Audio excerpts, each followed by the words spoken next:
بسم الله الرحمن الرحيم. الحمد لله الذي أنزل على عبده الكتاب ولم يجعل له عوجا قيما لينذر بأسا شديدا من لدنه ويبشر المؤمنين الذين يعملون الصالحات أن لهم أجرا حسنا ماكثين فيه أبدا وينذر الذين قالوا اتخذ الله ولدا ما لهم به من علم ولا لآبائهم كبرت كلمة تخرج من أفواههم إن يقولون إلا كذبا فلعلك باخع نفسك على آثارهم إن لم يؤمنوا بهذا الحديث أسفا إنا جعلنا ما على الأرض زينة لها لنبلوهم أيهم أحسن عملا وإنا لجاعلون ما عليها صعيدا جرزا أم حسبت أن أصحاب الكهف والرقيم كانوا من آياتنا عجبا إذ أوى الفتية إلى الكهف فقالوا ربنا آتنا من لدنك رحمة وهيئ لنا من أمرنا رشدا فضربنا على آذانهم في الكهف سنين عددا ثم بعثناهم لنعلم أي الحزبين أحصى لما لبثوا ومدى نحن نقص عليك نبأهم بالحق إنهم فتية آمنوا بربهم وزدناهم هدى وربطنا على قلوبهم إذ قاموا فقالوا ربنا رب السماوات والأرض لن ندعو من دونه إلها لقد قلنا إذا شططا هؤلاء قومنا اتخذوا من دونه آلهة لولا يأتون عليهم بسلطان بين فمن أظلم ممن افترى على الله كذبا وإذ اعتزلتموهم وما يعبدون إلا الله فأووا إلى الكهف ينشر لكم ربكم من رحمته ويهيئ لكم من أمركم مرفقا وترى الشمس إذا طلعت تزاور عن كهفهم ذات اليمين وإذا غربت تقرضهم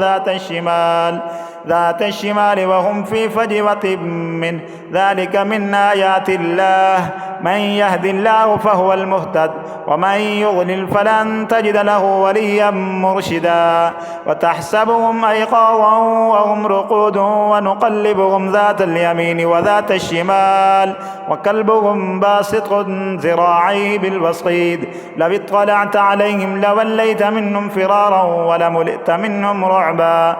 وكذلك بعثناهم ليتساءلوا بينهم قال قائل منهم كم لبثتم قالوا لبثنا يوما أو بعض يوم قالوا ربكم أعلم بما لبثتم فبعثوا أحدكم بورقكم هذه إلى المدينة فلينظر أيها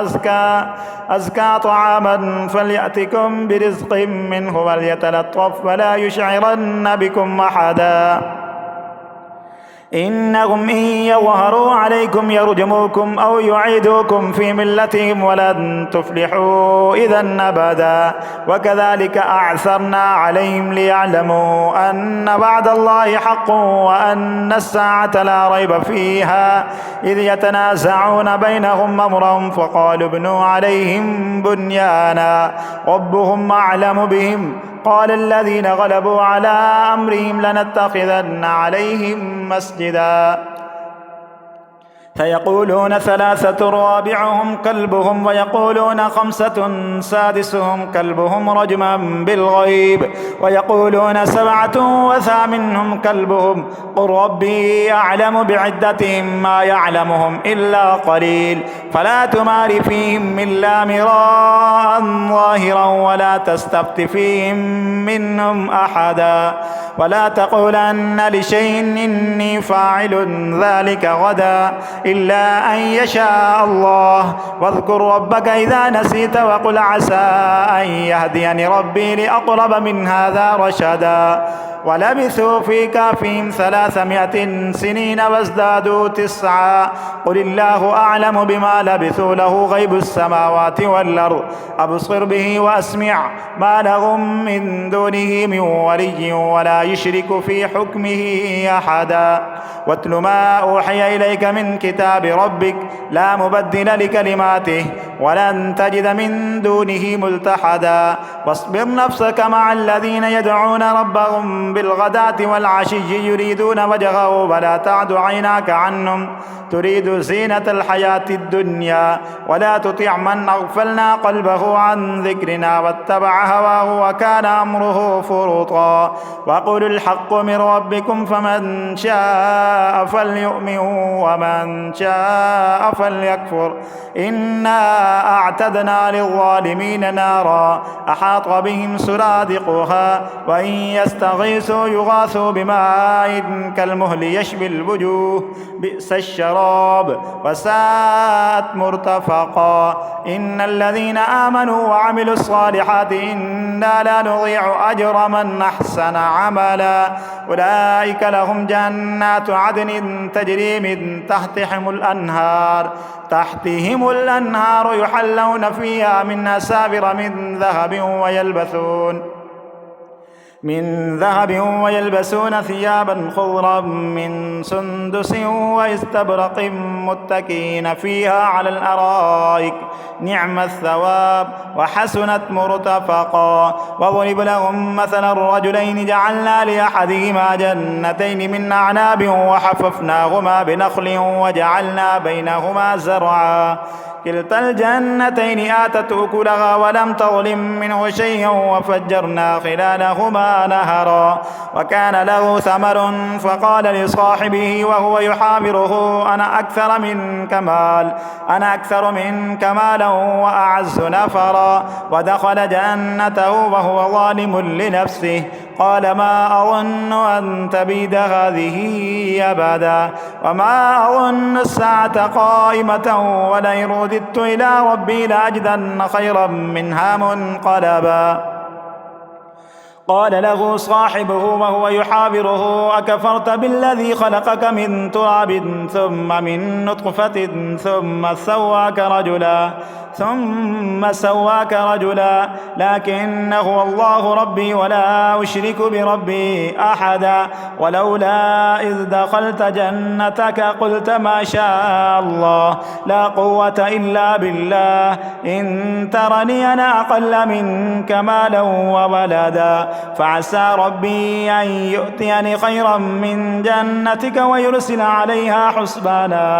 عليها حسبانا من السماء فتصبح صعيدا زلقا أو يصبح ماؤها غورا فلن تستطيع له طلبا وأحيط بثمره فأصبح يقلب كفيه على ما أنفق فيها وهي خاوية على عروشها ويقول يا ليتني لم أشرك بربي أحدا ولم تكن له فئة ينصرونه من دون الله وما كان منتصرا هنالك الولاية لله الحق هو خير ثوابا وخير عقبا واضرب لهم مثل الحياة الدنيا كماء إن أنزلناه من السماء فاختلط به نبات الأرض فأصبح هشيما تذروه الرياح وكان الله على كل شيء مقتدرا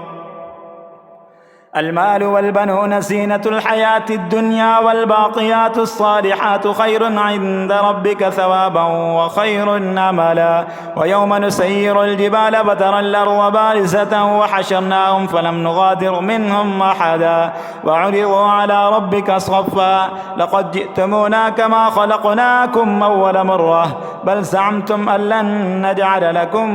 موعدا ووضع الكتاب فترى المجرمين مشفقين مما فيه ويقولون يا ويلتنا ما لهذا الكتاب لا يغادر صغيرة ولا كبيرة إلا أحصاها ووجدوا ما عملوا حاضرا ولا يظلم ربك أحدا وإذ قلنا للملائكة اسجدوا لآدم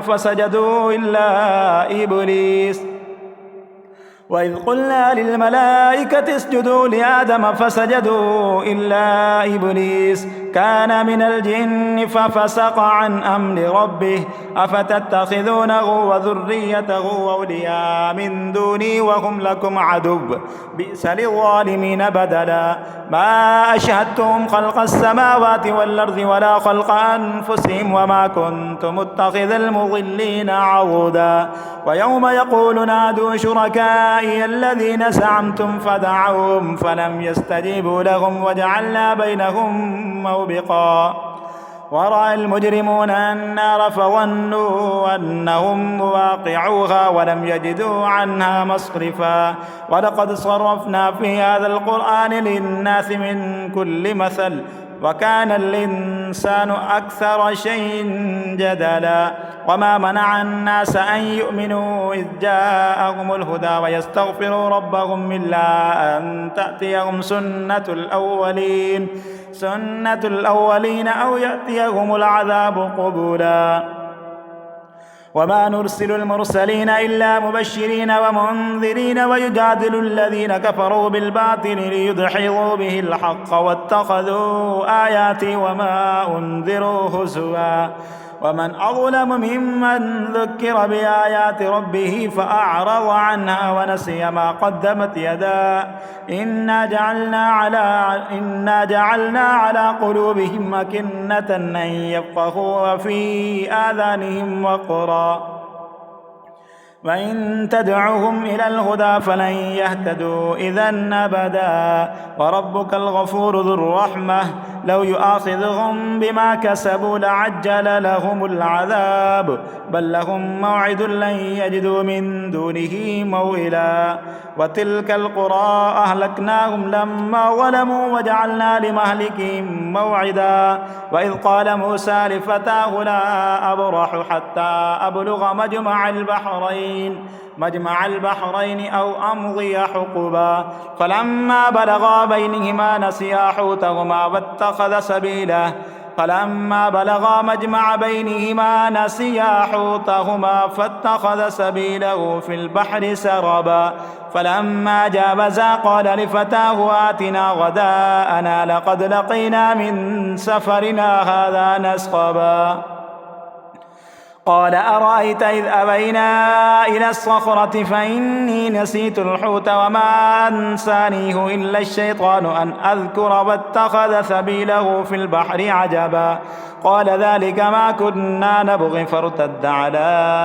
آثارهما قصصا فوجدا عبدا من عبادنا آتيناه رحمة من عندنا وعلمناه من لدنا علما قال له موسى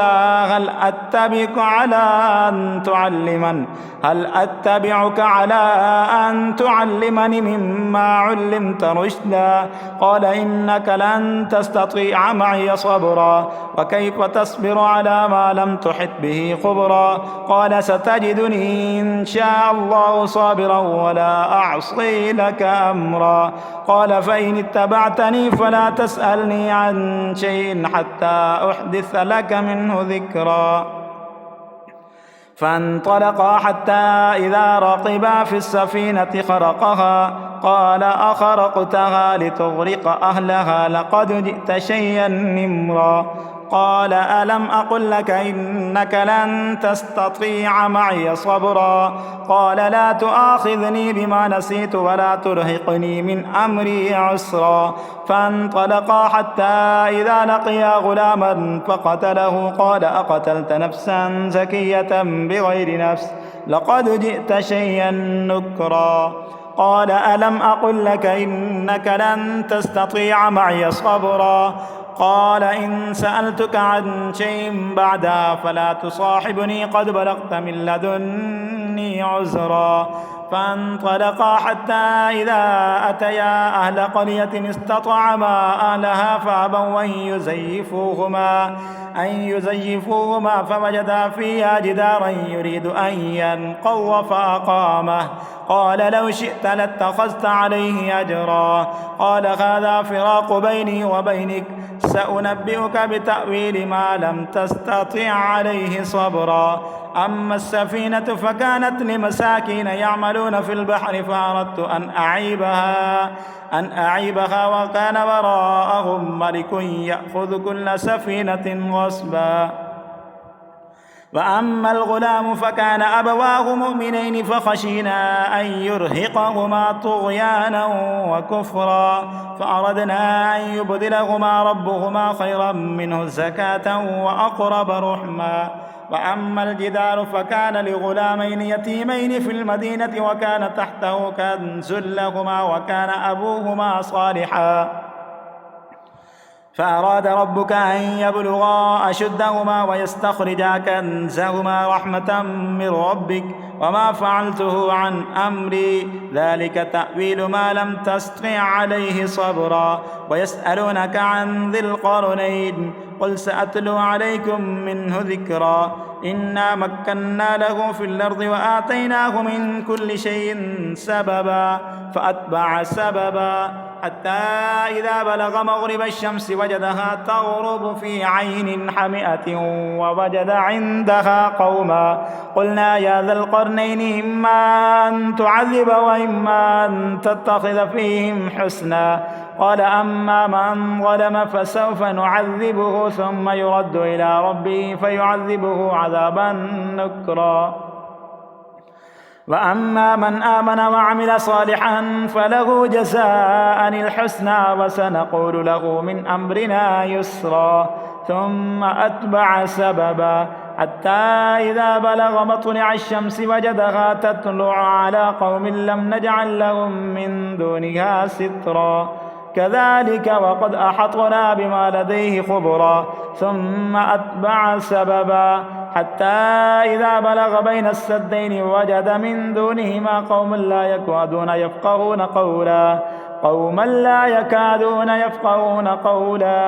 قوما لا يكادون يفقهون قولا قالوا يا ذا القرنين إن يأجوج ومأجوج مفسدون في الأرض فهل نجعل لك خرجا على أن تجعل بيننا وبينهم سدا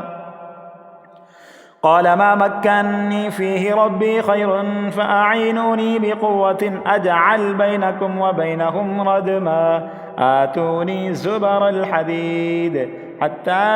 إذا ساوى بين الصدفين قال انفخوا حتى إذا جعله نارا قال آتوني يفرغ عليه قطرا فما استطاعوا أن يظهروه وما استطاعوا له نقبا قال هذا رحمة من ربي فإذا جاء وعد ربي جعله دكا وكان وعد ربي حقا وتركنا بعضهم يومئذ يموج في بعض ونفخ في الصور فجمعناهم جمعا وعرضنا جهنم يومئذ للكافرين عرضا الذين كانت أعينهم في غطاء عن ذكري وكانوا لا يستطيعون سمعا أفحسب الذين كفروا أن يتخذوا عبادي من دوني أولياء إنا أعتدنا جهنم للكافرين نزلا قل هل ننبئكم بالأخسرين أعمالا الذين ضل سعيهم في الحياة الدنيا وهم يحسبون أنهم يحسنون صنعا